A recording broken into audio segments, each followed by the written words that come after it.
नमस्कार मंडळी, चला आज आपण शेतातून हिरव्या मुगाच्या शेंगा आणलेल्या आहेत. तर ह्या मुगाच्या शेंगा आपण सोलून घेऊया. हे आमचे वागचौरे साहेब सोलून देत आहेत शेंगा, मूग काढत आहेत शेंगामधलं. तर हे आता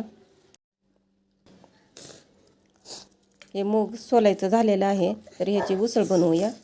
तर कढईमध्ये 2 चमचे तेल टाकून जिरे, मोहरी, कांदा बारीक चिरून घेतलेला टाकला, हिरव्या मिरचीचे तुकडे, आलं लसूण कोथिंबीरची पेस्ट, हळद, चवीनुसार मीठ टाकून ह्यात चांगलं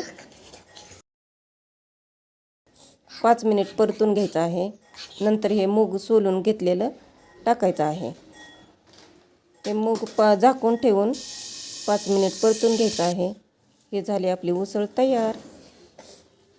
आवडल्यास नक्की लाईक करा, शेअर करा, सबस्क्राईब करा, करून पहा. नंतर भेटूया नवीन रेसिपीसोबत.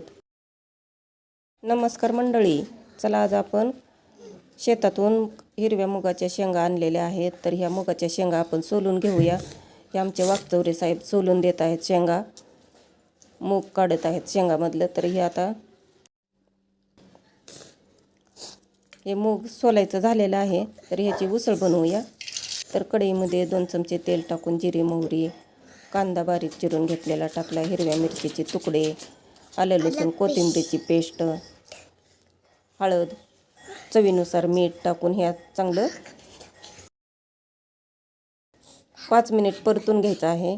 नंतर हे मूग सोलून घेतलेलं टाकायचं आहे.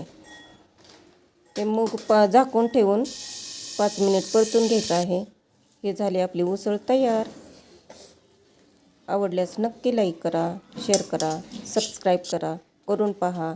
नंतर भेटूया नवीन रेसिपीसोबत.